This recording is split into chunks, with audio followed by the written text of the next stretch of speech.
สวัสดีครับคลิปนี้มาดูวิธีการใช้งานเครื่องทดสอบสายแลนค้นหาสายแลนและสายโทรศัพท์เน่งนะครับวิธีการใช้งานก็ง่ายๆครับใครก็ใช้ได้ตัวนี้เป็นส่วนประกอบของเขามีเท่านี้จริงๆสามารถที่จะหยุดคลิปดูได้นะครับอันดับแรกเป็นเรื่องของการทดสอบสายแลนทั่วไปครับถ้าเกิดคุณมีสายแลนอยู่ปกติเราจะใช้เครื่องสแกนเราสามารถใช้เครื่องนี้ในการทดสอบสายได้ว่าเราแคมป์หัวแลนเนี่ยปกติดีสมบูรณ์ดีหรือเปล่านะครับเราก็เสียบฝั่งนี้เป็นฝั่งส่งนะครับส่วนฝั่งรับเนี่ยก็เสียบด้านล่างตรงนี้เลยครับแค่นี้นะครับทดสอบได้เฉพาะ RJ45 นะครับส่วน RJ11 เนี่ยจะเป็นการปล่อยสัญญาณหาสายเท่านั้นเองนะครับในการทดสอบสายแลนก็เลื่อนขึ้นด้านบนนะครับทดสอบเขาก็จะวิ่งทดสอบไปเรื่อยๆเป็น1 2 3 4 5 6 7 8ถ้าเกิดติดทั้ง2ฝั่งครบก็ถือว่าแคมป์สายได้สมบูรณ์ครับสามารถกดฟังก์ชันได้ถ้ากดฟังก์ชันก็จะเป็นทดสอบเร็วทดสอบช้าเหมือนเครื่องทดสอบสายแลนทั่วไปนะครับการทดสอบก็จะมี2ลักษณะเร็วกับช้าเท่านั้นหมดแล้วครับ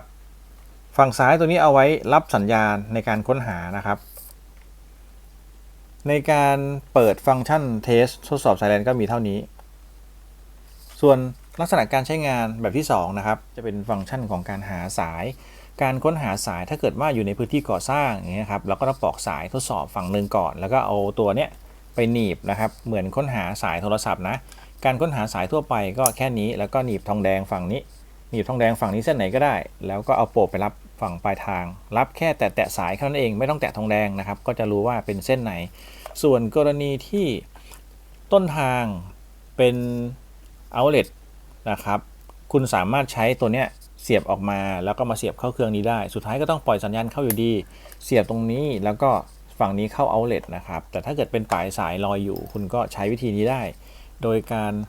เข้าหาแบบนี้นะครับการหาสายอีกฝั่งหนึ่งกรณีที่คุณจะใส่ลาเบลใส่ป้ายอะไรพวกนี้คุณจะต้องหาสายตรงนี้ก่อนนะครับกรณีต้องการหาสายก็กดด้านล่างเริ่มปล่อยสัญญาณเข้านะครับปกติแล้วถ้าเกิดปล่อยสัญญาณแบบนี้แล้วเนี่ยก็สามารถที่จะหาสายปลายทางได้ผมจะสาธิตให้ดูก่อนตัวนี้จะไม่มีสัญญาณนะครับผมจะเปิดเสียงเบาหน่อยหลังจากนั้นก็กดค้นหาเนี่ยครับจะไม่มีสัญญาณอะไรไม่มีแต่ถ้าเกิดเป็นเส้นที่เราหาอยู่เนี่ยครับพอแตะเนี่ยสัญญาณจะดังขึ้นแรงขึ้นนะครับสัญญาณมี2เสียงถ้าเกิดว่าคุณต้องการเปลี่ยนสัญญาณก็ตอนนี้เป็นสัญญาณสีเขียวสัญญาณสีแดงจะเป็นอีกแบบหนึ่งมี2สีนะครับ2เสียงนะพอเป็นสัญญาณสีแดงเนี่ยจะเป็นอีกเสียงหนึ่งนะครับเราลองค้นหาไม่มีนะครับตัวนี้เนี่ยครับจะเป็นเสียงแบบเดิมนะครับถ้าเกิดว่าคุณต้องการให้เสียงเบากรณีที่เป็นออฟฟิศสำนักงานกลางวันคุณก็ใส่หูฟัง